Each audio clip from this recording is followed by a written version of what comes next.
There we are. Hello, sales managers, directors of sales, executive vice presidents of sales and marketing, chief marketing officers, chief revenue officers, small business owners that are involved directly in managing your sales force. I'm Bill Shaka. Welcome to another edition of Crush Your Company's Quota.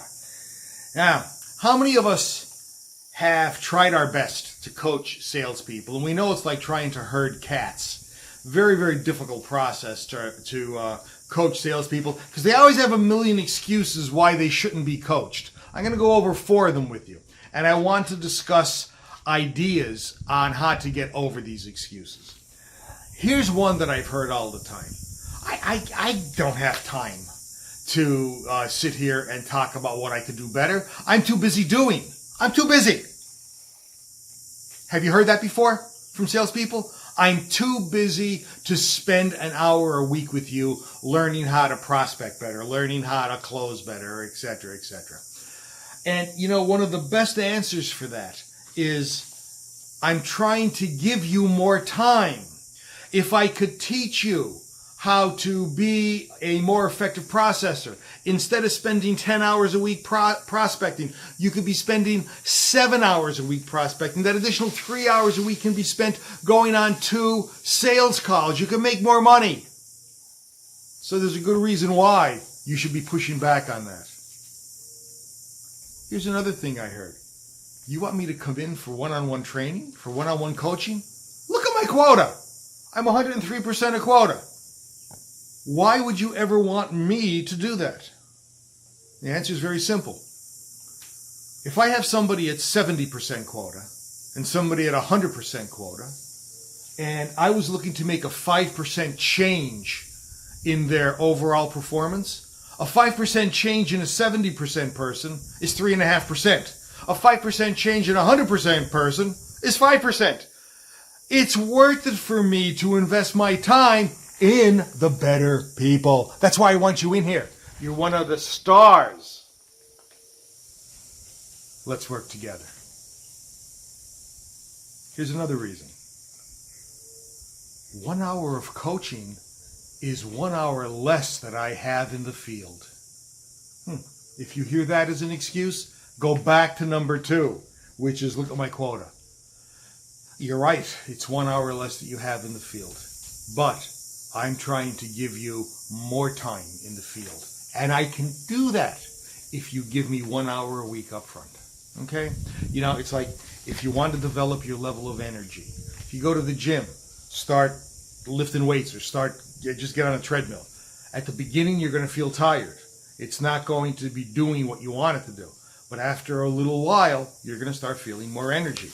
And if you want to have more time to yourself, the best way to do it is by investing a little bit of time right now. Again, you know, it's like investing money.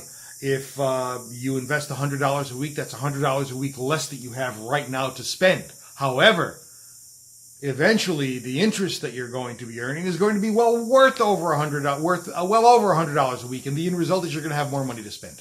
Okay, so 1 hour of coaching is 1 hour less in the field. Bull. And then finally, no one's going to say this to you, but they're going to feel as though they may have an egotistical resistance to coaching.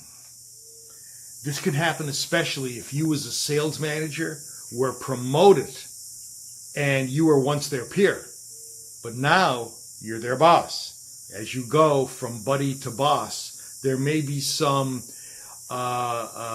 ego residue along the path, especially if that person applied for the sales manager's job too and you got it over them. They're going to say, I've got to listen to you. Never underestimate the power of your position. You have every right in the world to say to an individual, I want you here and I want you to listen to the material that I have to offer to you, and then you take it at face value and do what you want with it. My job is to convey the information. Your job is to see if there's some nugget of wisdom in that information that can propel you forward? If there is, beautiful. If not, no problem. Maybe our relationship is getting stronger. Point is this, ladies and gentlemen. Do not accept salespeople's excuses for not wanting to be coached. I've been in the field for a lot of years. You've probably been in the field for a lot of years.